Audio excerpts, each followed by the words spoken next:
RSS ಪಥ ಸಂಚಲನ ಭವಿಷ್ಯವಿನ್ನೂ ಡೋಲಾಯಮಾನ. ಇವತ್ತಿನ ಚಿತ್ತಾಪುರ ಪಥ ಸಂಚಲನಕ್ಕೆ ಬ್ರೇಕ್ ಬಿದ್ದಿದೆ. ಆರ್ಎಸ್ಎಸ್ ಪಥ ಸಂಚಲನ ಭವಿಷ್ಯ ಅಕ್ಟೋಬರ್ 24ನೇ ತಾರೀಕು ತೀರ್ಮಾನ ಆಗತ್ತೆ.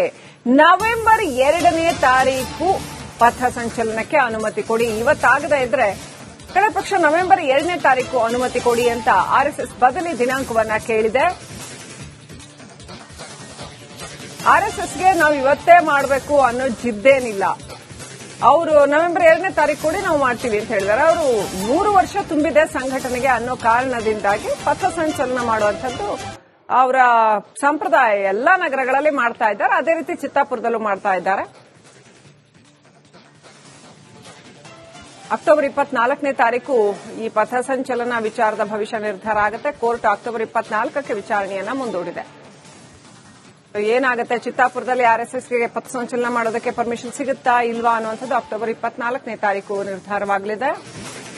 ನವೆಂಬರ್ 2ನೇ ತಾರೀಕು ಪಥ ಸಂಚಲನಕ್ಕೆ ಅನುಮತಿ ಕೋರಿದ್ದಾರೆ ಅರ್ಜಿದಾರರು. 2 ಸಂಘಟನೆಗಳಿಗೆ ಅನುಮತಿ ನೀಡೋದಕ್ಕೆ ಹೈಕೋರ್ಟ್ ಸೂಚನೆಯನ್ನ ಕೊಟ್ಟಿದೆ. ಅದಕ್ಕೂ ಮುನ್ನ ಹೈಕೋರ್ಟ್ಗೆ ವರದಿ ಸಲ್ಲಿಸಿ ಅಂತ ಸರ್ಕಾರಕ್ಕೆ ಸೂಚನೆ ನೀಡಿದೆ. ಅರ್ಜಿದಾರರಿಂದ ಮಾಹಿತಿ ಪಡೆದು ಪಥ ಸಂಚಲನ ಸಂಬಂಧ ವರದಿ ಕೊಡಿ ಅಂತ ಸರ್ಕಾರದ ವರದಿಯನ್ನು ಆಧರಿಸಿ ಆ ನಂತರ ಹೈಕೋರ್ಟ್ ನಿರ್ಧಾರವನ್ನು ಕೈಗೊಳ್ಳುತ್ತೆ. ಯಾವ್ಯಾವತ್ತು ಕೊಡ್ತೀರಿ ಪರ್ಮಿಷನ್, ಅದ್ರ ಕುರಿತಾಗಿ ಒಂದು ರಿಪೋರ್ಟ್ ಕೊಡಿ ಅಂತ ಸರ್ಕಾರವನ್ನ ಕೇಳಿದೆ. ಸರ್ಕಾರ ಇಂಥ ದಿನ ಅದು ಭೀಮ್ ಆರ್ಮಿ ಇರ್ಬೋದು, ಇಂಥ ದಿನ ಆರ್ಎಸ್ಎಸ್ ಇರ್ಬೋದು, ಯಾವುದಕ್ಕೆ ಬೇಕೋ ಅದಕ್ಕೆ ಸರ್ಕಾರ ಯಾವ್ಯಾವತ್ತು ಅಂತ ದಿನಾಂಕ ನಿಗದಿ ಮಾಡಿ ಪಥ ಸಂಚಲನಕ್ಕೆ ಅನುವು ಮಾಡಿಕೊಟ್ಟು ಅದಕ್ಕೊಂದು ಆ ಒಂದು ರಿಪೋರ್ಟ್ ಅನ್ನ ಕೋರ್ಟ್ಗೆ ಸಲ್ಲಿಸಿದ ಮೇಲೆ ಅಕ್ಟೋಬರ್ 24ನೇ ತಾರೀಕು ಆ ವರದಿಯನ್ನ ನೋಡಿ ಕೋರ್ಟ್ ಅರ್ಜಿ ವಿಚಾರಣೆ ನಡೆಸುತ್ತೆ. ಇನ್ನಷ್ಟು ಅಪ್ಡೇಟ್ ಪಡ್ಕೊಂಡು ನಮ್ಮ ಪ್ರತಿನಿಧಿ ಮಾದೇಶ್ ಲೈವ್ ಕನೆಕ್ಟ್ ಆಗಿದ್ದಾರೆ. ಮಾದೇಶ್, ಈಗ ಕೋರ್ಟ್ ಈ ವಿಚಾರವನ್ನ ಯಾವ ರೀತಿಯಲ್ಲಿ ವಿಚಾರಣೆ ನಡೆಸುತ್ತೆ? ಸರ್ಕಾರಕ್ಕೆ ಎಷ್ಟರ ಒಳಗೆ ಅಂತ ಟೈಮ್ ಲಿಮಿಟ್ ಏನಾದರೂ ಕೊಟ್ಟಿದೆಯಾ? ಎಷ್ಟು ದಿನದ ಒಳಗೆ ವರದಿ ಕೊಡಬೇಕು ಅಂತ ಏನೆಲ್ಲ ಅಪ್ಡೇಟ್ ಇದೆ?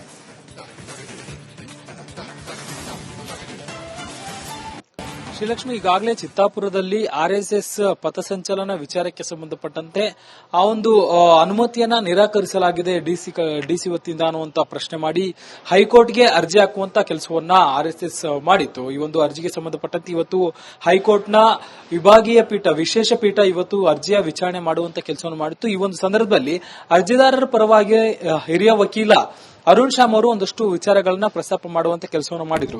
ಅಂದ್ರೆ ಈ ಒಂದು ಆದೇಶವನ್ನ ಅಂದ್ರೆ ಅನುಮತಿಯನ್ನ ನಿರಾಕರಿಸಿದ ಹಿನ್ನೆಲೆ ಉದ್ದೇಶ ಇದೆ, ಉದ್ದೇಶಪೂರ್ವಕವಾಗಿಯೇ ಡಿಸಿ ಒಂದು ಅನುಮತಿಯನ್ನ ನಿರಾಕರಿಸಿದ್ದಾರೆ ಅಂತೆ ಆರೋಪವನ್ನ ಮಾಡುವಂತ ಕೆಲಸವನ್ನ ಅರ್ಜಿದಾರರ ಪರ ವಕೀಲರಾದಂತ ಅರುಣ್ ಶ್ಯಾಮ್ ಅವರು ಮಾಡಿದ್ರು. ಜೊತೆಗೆ ಇತ್ತೀಚೆಗೆ ಸರ್ಕಾರ ಒಂದು ಆದೇಶವನ್ನು ಮಾಡಲಾಗಿತ್ತು. ಜೊತೆಗೆ ಕೆಲ ಸಚಿವರು ಕೂಡ ಒಂದಷ್ಟು ಹೇಳಿಕೆಗಳನ್ನ ನೀಡಿದ್ರು. ಹೀಗಾಗಿ ಈ ಒಂದು ಉದ್ದೇಶದಿಂದ ಆರ್ಎಸ್ಎಸ್ ಪಥಸಂಚಲನಕ್ಕೆ ಇಲ್ಲಿ ಅನುಮತಿ ನೀಡಲಾಗಿಲ್ಲ ಅನ್ನುವಂತ ಆರೋಪವನ್ನ ಅರ್ಜಿದಾರರ ಪರ ವಕೀಲರಾದಂತಹ ಅರುಣ್ ಶ್ಯಾಮ್ ಅವರು ಮಾಡಿದ್ರು. ಈ ಒಂದು ವಿಚಾರಕ್ಕೆ ಸಂಬಂಧಪಟ್ಟಂತೆ ಒಂದಷ್ಟು ವಿಚಾರಗಳನ್ನು ಕೂಡ ಹೈಕೋರ್ಟ್ ಪ್ರಶ್ನೆ ಮಾಡಿತು. ಅಂದ್ರೆ ಈ ರೀತಿಯಾಗಿ ಪಥಸಂಚಲನೆಯನ್ನ ಒಂದು ಸಂಘಟನೆ ಅಥವಾ ಒಂದು ಸಮೂಹ ಈ ರೀತಿಯಾಗಿ ಪಥಸಂಚಲನೆ ಮಾಡುವಂತ ಸಂದರ್ಭದಲ್ಲಿ ಅನುಮತಿ ಪಡಿಬೇಕಾ, ಅನುಮತಿ ಪಡೆಯದಾದ್ರೆ ಯಾವ ಪ್ರಾಧಿಕಾರದಿಂದ ಅನುಮತಿ ಪಡಿಬೇಕಾಗುತ್ತೆ ಅನ್ನೋದನ್ನ ವಿವರಣೆ ನೀಡುವಂತೆ ವಕೀಲರಿಗೆ ಕೇಳುವಂತ ಕೆಲಸವನ್ನು ಮಾಡಿತ್ತು. ಅದಾದ್ಮೇಲೆ ಒಂದಷ್ಟು ಕ್ಲಾರಿಫಿಕೇಶನ್ ಅನ್ನು ಕೂಡ ಸರ್ಕಾರದ ವತಿಯಿಂದ ಜೊತೆಗೆ ಅರ್ಜಿದಾರರ ಪರ ವಕೀಲರಿಂದಲೂ ಕೂಡ ಒಂದಷ್ಟು ಪ್ರಸ್ತಾಪವನ್ನು ಮಾಡುವಂತ ಕೆಲಸ ಮಾಡಿದ್ದು. ಈ ಒಂದು ಸಂದರ್ಭದಲ್ಲಿ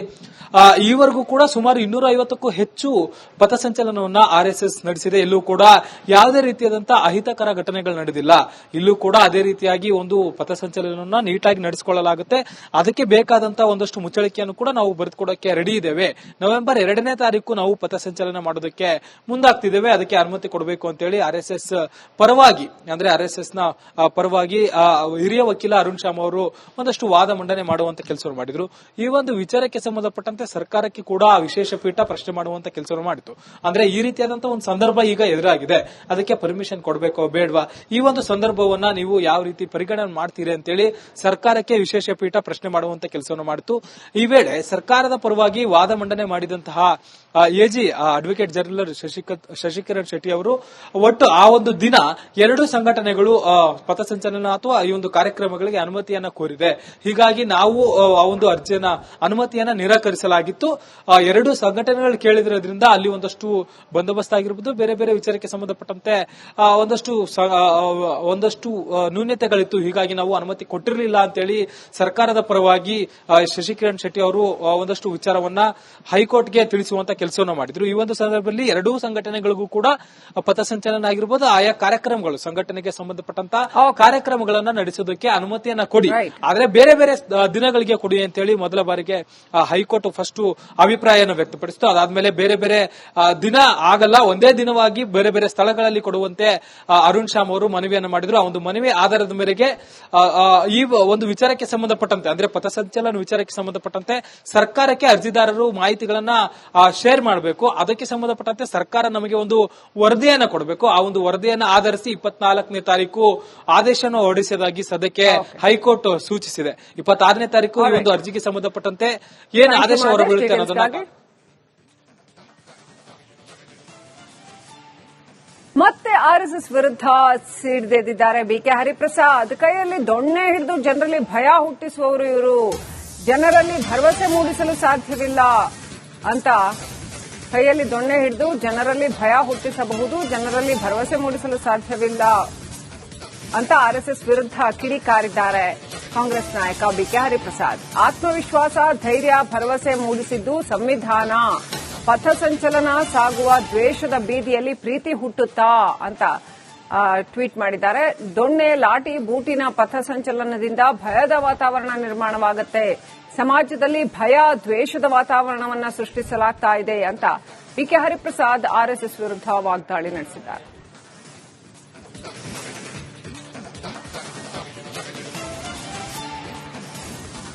ಬಿಕೆ ಹರಿಪ್ರಸಾದ್ ಅವರ ಪ್ರಕಾರ ಪಥಸಂಚಲನದ ಉದ್ದೇಶವೇ ಭಯದ ವಾತಾವರಣವನ್ನು ನಿರ್ಮಾಣ ಮಾಡೋದು ಅನ್ನೋದು. ಆರ್ಎಸ್ಎಸ್ ಪೇಯ್ಡ್ ಸಂಘಟನೆಯಲ್ಲ ಎಂದಾದರೆ ದೇಶ ವಿದೇಶಿ ಮೂಲದಿಂದಲೂ ಹರಿದು ಬರ್ತಾ ಇರೋ ಹಣಕ್ಕೆ ಹೊಣೆ ಯಾರು ಅಂತ ಪ್ರಶ್ನೆ ಮಾಡಿದ್ದಾರೆ.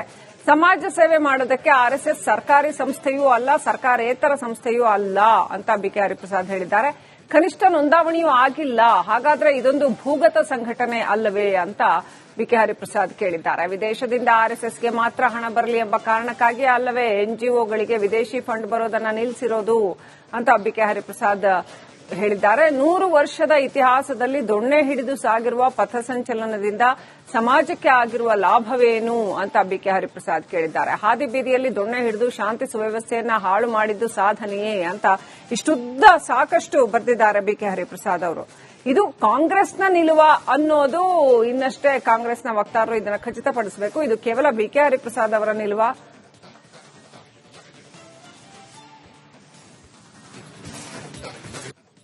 ಆರ್ಎಸ್ಎಸ್ ಪಥಸಂಚಲನ ಭವಿಷ್ಯವಿನ್ನೂ ಡೋಲಾಯಮಾನ. ಇವತ್ತಿನ ಚಿತ್ತಾಪುರ ಪಥಸಂಚಲನಕ್ಕೆ ಬ್ರೇಕ್ ಬಿದ್ದಿದೆ. ಆರ್ಎಸ್ಎಸ್ ಪಥಸಂಚಲನ ಭವಿಷ್ಯ ಅಕ್ಟೋಬರ್ 24ನೇ ತಾರೀಕು ತೀರ್ಮಾನ ಆಗತ್ತೆ.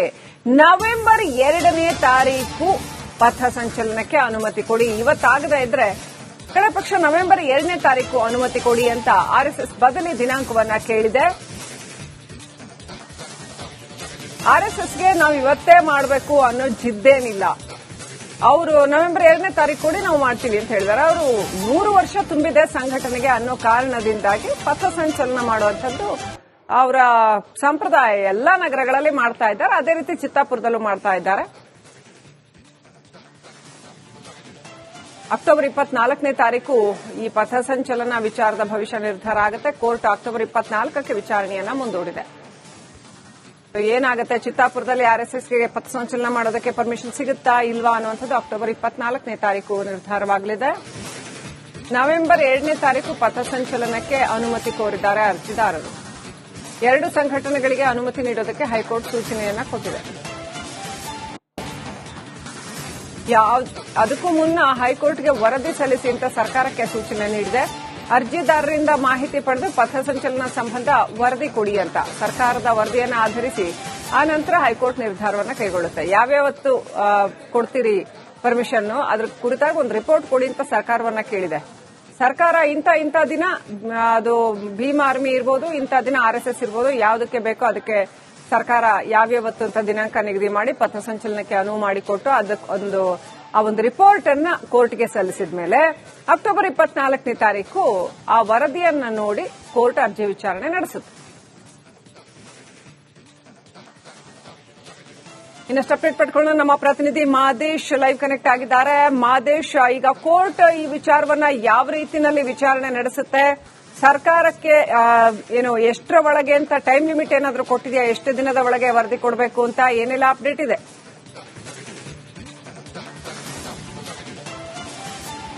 ಶ್ರೀಲಕ್ಷ್ಮಿ, ಈಗಾಗಲೇ ಚಿತ್ತಾಪುರದಲ್ಲಿ ಆರ್ಎಸ್ಎಸ್ ಪಥಸಂಚಲನ ವಿಚಾರಕ್ಕೆ ಸಂಬಂಧಪಟ್ಟಂತೆ ಆ ಒಂದು ಅನುಮತಿಯನ್ನ ನಿರಾಕರಿಸಲಾಗಿದೆ ಡಿಸಿ ವತಿಯಿಂದ ಅನ್ನುವಂತ ಪ್ರಶ್ನೆ ಮಾಡಿ ಹೈಕೋರ್ಟ್ಗೆ ಅರ್ಜಿ ಹಾಕುವಂತ ಕೆಲಸವನ್ನ ಆರ್ಎಸ್ಎಸ್ ಮಾಡಿತ್ತು. ಈ ಒಂದು ಅರ್ಜಿಗೆ ಸಂಬಂಧಪಟ್ಟಂತೆ ಇವತ್ತು ಹೈಕೋರ್ಟ್ನ ವಿಭಾಗೀಯ ಪೀಠ, ವಿಶೇಷ ಪೀಠ ಇವತ್ತು ಅರ್ಜಿಯ ವಿಚಾರಣೆ ಮಾಡುವಂತ ಕೆಲಸವನ್ನು ಮಾಡಿತ್ತು. ಈ ಒಂದು ಸಂದರ್ಭದಲ್ಲಿ ಅರ್ಜಿದಾರರ ಪರವಾಗಿ ಹಿರಿಯ ವಕೀಲ ಅರುಣ್ ಶ್ಯಾಮ್ ಅವರು ಒಂದಷ್ಟು ವಿಚಾರಗಳನ್ನ ಪ್ರಸ್ತಾಪ ಮಾಡುವಂತ ಕೆಲಸವನ್ನು ಮಾಡಿದ್ರು. ಅಂದ್ರೆ ಈ ಒಂದು ಆದೇಶವನ್ನ ಅಂದ್ರೆ ಅನುಮತಿಯನ್ನ ನಿರಾಕರಿಸಿದ ಹಿನ್ನೆಲೆ ಉದ್ದೇಶಪೂರ್ವಕವಾಗಿಯೇ ಡಿಸಿ ಒಂದು ಅನುಮತಿಯನ್ನ ನಿರಾಕರಿಸಿದ್ದಾರೆ ಅಂತೆ ಆರೋಪವನ್ನ ಮಾಡುವಂತ ಕೆಲಸವನ್ನ ಅರ್ಜಿದಾರರ ಪರ ವಕೀಲರಾದಂತಹ ಅರುಣ್ ಶ್ಯಾಮ್ ಅವರು ಮಾಡಿದ್ರು. ಜೊತೆಗೆ ಇತ್ತೀಚೆಗೆ ಸರ್ಕಾರ ಒಂದು ಆದೇಶವನ್ನು ಮಾಡಲಾಗಿತ್ತು. ಜೊತೆಗೆ ಕೆಲ ಸಚಿವರು ಕೂಡ ಒಂದಷ್ಟು ಹೇಳಿಕೆಗಳನ್ನ ನೀಡಿದ್ರು. ಹೀಗಾಗಿ ಈ ಒಂದು ಉದ್ದೇಶದಿಂದ ಆರ್ಎಸ್ಎಸ್ ಪಥಸಂಚಲನಕ್ಕೆ ಇಲ್ಲಿ ಅನುಮತಿ ನೀಡಲಾಗಿಲ್ಲ ಅನ್ನುವಂತ ಆರೋಪವನ್ನ ಅರ್ಜಿದಾರರ ಪರ ವಕೀಲರಾದಂತಹ ಅರುಣ್ ಶ್ಯಾಮ್ ಅವರು ಮಾಡಿದ್ರು. ಈ ಒಂದು ವಿಚಾರಕ್ಕೆ ಸಂಬಂಧಪಟ್ಟಂತೆ ಒಂದಷ್ಟು ವಿಚಾರಗಳನ್ನು ಕೂಡ ಹೈಕೋರ್ಟ್ ಪ್ರಶ್ನೆ ಮಾಡಿತು. ಅಂದ್ರೆ ಈ ರೀತಿಯಾಗಿ ಪಥಸಂಚಲನೆಯನ್ನ ಒಂದು ಸಂಘಟನೆ ಅಥವಾ ಒಂದು ಸಮೂಹ ಈ ರೀತಿಯಾಗಿ ಪಥಸಂಚಲನೆ ಮಾಡುವಂತ ಸಂದರ್ಭದಲ್ಲಿ ಅನುಮತಿ ಪಡಿಬೇಕಾ, ಅನುಮತಿ ಪಡೆಯದಾದ್ರೆ ಯಾವ ಪ್ರಾಧಿಕಾರದಿಂದ ಅನುಮತಿ ಪಡಿಬೇಕಾಗುತ್ತೆ ಅನ್ನೋದನ್ನ ವಿವರಣೆ ನೀಡುವಂತೆ ವಕೀಲರಿಗೆ ಕೇಳುವಂತ ಕೆಲಸವನ್ನು ಮಾಡಿತ್ತು. ಅದಾದ್ಮೇಲೆ ಒಂದಷ್ಟು ಕ್ಲಾರಿಫಿಕೇಶನ್ ಅನ್ನು ಕೂಡ ಸರ್ಕಾರದ ವತಿಯಿಂದ ಜೊತೆಗೆ ಅರ್ಜಿದಾರರ ಪರ ವಕೀಲರಿಂದಲೂ ಕೂಡ ಒಂದಷ್ಟು ಪ್ರಸ್ತಾಪವನ್ನು ಮಾಡುವಂತ ಕೆಲಸ ಮಾಡಿದ್ದು. ಈ ಒಂದು ಸಂದರ್ಭದಲ್ಲಿ ಈವರೆಗೂ ಕೂಡ ಸುಮಾರು 250ಕ್ಕೂ ಹೆಚ್ಚು ಪಥಸಂಚಲನವನ್ನ ಆರ್ಎಸ್ಎಸ್ ನಡೆಸಿದೆ. ಇಲ್ಲೂ ಕೂಡ ಯಾವುದೇ ರೀತಿಯಾದಂತಹ ಅಹಿತಕರ ಘಟನೆಗಳು ನಡೆದಿಲ್ಲ. ಇಲ್ಲೂ ಕೂಡ ಅದೇ ರೀತಿಯಾಗಿ ಒಂದು ಪಥಸಂಚಲನವನ್ನ ನೀಟಾಗಿ ನಡೆಸಿಕೊಳ್ಳಲಾಗುತ್ತೆ. ಅದಕ್ಕೆ ಬೇಕಾದಂತಹ ಒಂದಷ್ಟು ಮುಚ್ಚಳಿಕೆಯನ್ನು ಕೂಡ ನಾವು ಬರೆದುಕೊಡೋಕೆ ರೆಡಿ ಇದ್ದೇವೆ. ನವೆಂಬರ್ 2ನೇ ತಾರೀಕು ನಾವು ಪಥಸಂಚಲನ ಮಾಡೋದಕ್ಕೆ ಮುಂದಾಗ್ತಿದ್ದೇವೆ. ಅದಕ್ಕೆ ಅನುಮತಿ ಕೊಡಬೇಕು ಅಂತೇಳಿ ಆರ್ಎಸ್ಎಸ್ ಪರವಾಗಿ, ಅಂದ್ರೆ ಆರ್ಎಸ್ಎಸ್ ನ ಪರವಾಗಿ ಹಿರಿಯ ವಕೀಲ ಅರುಣ್ ಶ್ಯಾಮ್ ಅವರು ಒಂದಷ್ಟು ವಾದ ಮಂಡನೆ ಮಾಡುವಂತ ಕೆಲಸವನ್ನು ಮಾಡಿದ್ರು. ಈ ಒಂದು ವಿಚಾರಕ್ಕೆ ಸಂಬಂಧಪಟ್ಟಂತೆ ಸರ್ಕಾರಕ್ಕೆ ಕೂಡ ವಿಶೇಷ ಪೀಠ ಪ್ರಶ್ನೆ ಮಾಡುವಂತ ಕೆಲಸವನ್ನು ಮಾಡಿತು. ಅಂದ್ರೆ ಈ ರೀತಿಯಾದಂತಹ ಒಂದು ಸಂದರ್ಭ ಈಗ ಎದುರಾಗಿದೆ, ಅದಕ್ಕೆ ಪರ್ಮಿಷನ್ ಕೊಡಬೇಕೋ ಬೇಡವಾ, ಈ ಒಂದು ಸಂದರ್ಭವನ್ನ ನೀವು ಯಾವ ರೀತಿ ಪರಿಗಣನೆ ಮಾಡ್ತೀರಿ ಅಂತೇಳಿ ಸರ್ಕಾರಕ್ಕೆ ವಿಶೇಷ ಪೀಠ ಪ್ರಶ್ನೆ ಮಾಡುವಂತ ಕೆಲಸವನ್ನು ಮಾಡಿತು.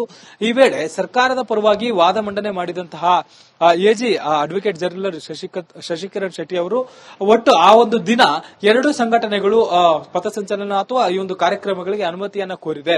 ಹೀಗಾಗಿ ನಾವು ಆ ಒಂದು ಅನುಮತಿಯನ್ನ ನಿರಾಕರಿಸಲಾಗಿತ್ತು. 2 ಸಂಘಟನೆಗಳು ಕೇಳಿದ್ರಿಂದ ಅಲ್ಲಿ ಒಂದಷ್ಟು ಬಂದೋಬಸ್ತ್ ಆಗಿರಬಹುದು, ಬೇರೆ ಬೇರೆ ವಿಚಾರಕ್ಕೆ ಸಂಬಂಧಪಟ್ಟಂತೆ ಒಂದಷ್ಟು ನ್ಯೂನ್ಯತೆಗಳಿತ್ತು. ಹೀಗಾಗಿ ನಾವು ಅನುಮತಿ ಕೊಟ್ಟಿರಲಿಲ್ಲ ಅಂತೇಳಿ ಸರ್ಕಾರದ ಪರವಾಗಿ ಶಶಿಕಿರಣ್ ಶೆಟ್ಟಿ ಅವರು ಒಂದಷ್ಟು ವಿಚಾರವನ್ನ ಹೈಕೋರ್ಟ್ಗೆ ತಿಳಿಸುವಂತ ಕೆಲಸವನ್ನ ಮಾಡಿದ್ರು. ಈ ಒಂದು ಸಂದರ್ಭದಲ್ಲಿ 2 ಸಂಘಟನೆಗಳಿಗೂ ಕೂಡ ಪಥಸಂಚಲನ ಆಗಿರಬಹುದು, ಆಯಾ ಕಾರ್ಯಕ್ರಮಗಳು ಸಂಘಟನೆಗೆ ಸಂಬಂಧಪಟ್ಟಂತಹ ಕಾರ್ಯಕ್ರಮಗಳನ್ನ ನಡೆಸೋದಕ್ಕೆ ಅನುಮತಿಯನ್ನ ಕೊಡಿ, ಆದ್ರೆ ಬೇರೆ ಬೇರೆ ದಿನಗಳಿಗೆ ಕೊಡಿ ಅಂತೇಳಿ ಮೊದಲ ಬಾರಿಗೆ ಹೈಕೋರ್ಟ್ ಫಸ್ಟ್ ಅಭಿಪ್ರಾಯವನ್ನು ವ್ಯಕ್ತಪಡಿಸಿತು. ಅದಾದ್ಮೇಲೆ ಬೇರೆ ಬೇರೆ ದಿನ ಆಗಲ್ಲ, ಒಂದೇ ದಿನವಾಗಿ ಬೇರೆ ಬೇರೆ ಸ್ಥಳಗಳಲ್ಲಿ ಕೊಡುವಂತೆ ಅರುಣ್ ಶ್ಯಾಮ್ ಅವರು ಮನವಿಯನ್ನು ಮಾಡಿದ್ರು. ಆ ಒಂದು ಮನವಿ ಆಧಾರದ ಮೇರೆಗೆ ಈ ಒಂದು ವಿಚಾರಕ್ಕೆ ಸಂಬಂಧಪಟ್ಟಂತೆ, ಅಂದ್ರೆ ಪಥಸಂಚಲನ ವಿಚಾರಕ್ಕೆ ಸಂಬಂಧಪಟ್ಟಂತೆ ಸರ್ಕಾರಕ್ಕೆ ಅರ್ಜಿದಾರರು ಮಾಹಿತಿಗಳನ್ನ ಶೇರ್ ಮಾಡಬೇಕು. ಅದಕ್ಕೆ ಸಂಬಂಧಪಟ್ಟಂತೆ ಸರ್ಕಾರ ನಮಗೆ ಒಂದು ವರದಿಯನ್ನ ಕೊಡಬೇಕು. ಆ ಒಂದು ವರದಿಯನ್ನು ಆಧರಿಸಿ 24ನೇ ತಾರೀಕು ಆದೇಶವನ್ನು ಹೊರಡಿಸಿದಾಗಿ ಸದ್ಯಕ್ಕೆ ಹೈಕೋರ್ಟ್ ಸೂಚಿಸಿದೆ. 26ನೇ ತಾರೀಕು ಈ ಒಂದು ಅರ್ಜಿಗೆ ಸಂಬಂಧಪಟ್ಟಂತೆ ಏನು ಆದೇಶ ಹೊರಬೀಳುತ್ತೆ ಅನ್ನೋದನ್ನ ಮತ್ತೆ ಆರ್ಎಸ್ಎಸ್ ವಿರುದ್ಧ ಸಿಡಿದೆದ್ದಿದ್ದಾರೆ ಬಿಕೆ ಹರಿಪ್ರಸಾದ್. ಕೈಯಲ್ಲಿ ದೊಣ್ಣೆ ಹಿಡಿದು ಜನರಲ್ಲಿ ಭಯ ಹುಟ್ಟಿಸುವವರು ಇವರು. ಜನರಲ್ಲಿ ಭರವಸೆ ಮೂಡಿಸಲು ಸಾಧ್ಯವಿಲ್ಲ ಅಂತ ಕೈಯಲ್ಲಿ ದೊಣ್ಣೆ ಹಿಡಿದು ಜನರಲ್ಲಿ ಭಯ ಹುಟ್ಟಿಸಬಹುದು, ಜನರಲ್ಲಿ ಭರವಸೆ ಮೂಡಿಸಲು ಸಾಧ್ಯವಿಲ್ಲ ಅಂತ ಆರ್ಎಸ್ಎಸ್ ವಿರುದ್ಧ ಕಿಡಿಕಾರಿದ್ದಾರೆ ಕಾಂಗ್ರೆಸ್ ನಾಯಕ ಬಿಕೆ ಹರಿಪ್ರಸಾದ್. ಆತ್ಮವಿಶ್ವಾಸ, ಧೈರ್ಯ, ಭರವಸೆ ಮೂಡಿಸಿದ್ದು ಸಂವಿಧಾನ. ಪಥಸಂಚಲನ ಸಾಗುವ ದ್ವೇಷದ ಬೀದಿಯಲ್ಲಿ ಪ್ರೀತಿ ಹುಟ್ಟುತ್ತಾ ಅಂತ ಟ್ವೀಟ್ ಮಾಡಿದ್ದಾರೆ. ದೊಣ್ಣೆ, ಲಾಠಿ, ಬೂಟಿನ ಪಥಸಂಚಲನದಿಂದ ಭಯದ ವಾತಾವರಣ ನಿರ್ಮಾಣವಾಗುತ್ತೆ.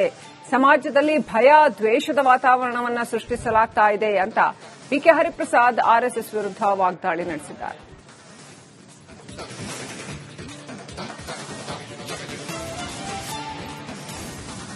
ಬಿಕೆ ಹರಿಪ್ರಸಾದ್ ಅವರ ಪ್ರಕಾರ ಪಥಸಂಚಲನದ ಉದ್ದೇಶವೇ ಭಯದ ವಾತಾವರಣವನ್ನು ನಿರ್ಮಾಣ ಮಾಡೋದು ಅನ್ನೋದು. ಆರ್ಎಸ್ಎಸ್ ಪೇಯ್ಡ್ ಸಂಘಟನೆಯಲ್ಲ ಎಂದಾದರೆ ದೇಶ ವಿದೇಶಿ ಮೂಲದಿಂದಲೂ ಹರಿದು ಬರ್ತಾ ಇರೋ ಹಣಕ್ಕೆ ಹೊಣೆ ಯಾರು ಅಂತ ಪ್ರಶ್ನೆ ಮಾಡಿದ್ದಾರೆ. ಸಮಾಜ ಸೇವೆ ಮಾಡೋದಕ್ಕೆ ಆರ್ಎಸ್ಎಸ್ ಸರ್ಕಾರಿ ಸಂಸ್ಥೆಯೂ ಅಲ್ಲ, ಸರ್ಕಾರೇತರ ಸಂಸ್ಥೆಯೂ ಅಲ್ಲ ಅಂತ ಬಿಕೆ ಹರಿಪ್ರಸಾದ್ ಹೇಳಿದ್ದಾರೆ. ಕನಿಷ್ಠ ನೋಂದಾವಣಿಯೂ ಆಗಿಲ್ಲ, ಹಾಗಾದ್ರೆ ಇದೊಂದು ಭೂಗತ ಸಂಘಟನೆ ಅಲ್ಲವೇ ಅಂತ ಬಿಕೆ ಹರಿಪ್ರಸಾದ್ ಕೇಳಿದ್ದಾರೆ. ವಿದೇಶದಿಂದ ಆರ್ಎಸ್ಎಸ್ಗೆ ಮಾತ್ರ ಹಣ ಬರಲಿ ಎಂಬ ಕಾರಣಕ್ಕಾಗಿ ಅಲ್ಲವೇ ಎನ್ಜಿಒಗಳಿಗೆ ವಿದೇಶಿ ಫಂಡ್ ಬರೋದನ್ನ ನಿಲ್ಲಿಸಿರೋದು ಅಂತ ಬಿಕೆ ಹರಿಪ್ರಸಾದ್ ಹೇಳಿದ್ದಾರೆ. 100 ವರ್ಷದ ಇತಿಹಾಸದಲ್ಲಿ ದೊಣ್ಣೆ ಹಿಡಿದು ಸಾಗಿರುವ ಪಥಸಂಚಲನದಿಂದ ಸಮಾಜಕ್ಕೆ ಆಗಿರುವ ಲಾಭವೇನು ಅಂತ ಬಿಕೆ ಹರಿಪ್ರಸಾದ್ ಕೇಳಿದ್ದಾರೆ. ಹಾದಿ ಬೀದಿಯಲ್ಲಿ ದೊಣ್ಣೆ ಹಿಡಿದು ಶಾಂತಿ ಸುವ್ಯವಸ್ಥೆಯನ್ನ ಹಾಳು ಮಾಡಿದ್ದು ಸಾಧನೆಯೇ ಅಂತ ಇಷ್ಟುದ್ದ ಸಾಕಷ್ಟು ಬರೆದಿದ್ದಾರೆ ಬಿಕೆ ಹರಿಪ್ರಸಾದ್ ಅವರು. ಇದು ಕಾಂಗ್ರೆಸ್ನ ನಿಲುವ ಅನ್ನೋದು ಇನ್ನಷ್ಟೇ ಕಾಂಗ್ರೆಸ್ನ ವಕ್ತಾರರು ಇದನ್ನು ಖಚಿತಪಡಿಸಬೇಕು. ಇದು ಕೇವಲ ಬಿಕೆ ಹರಿಪ್ರಸಾದ್ ಅವರ ನಿಲುವ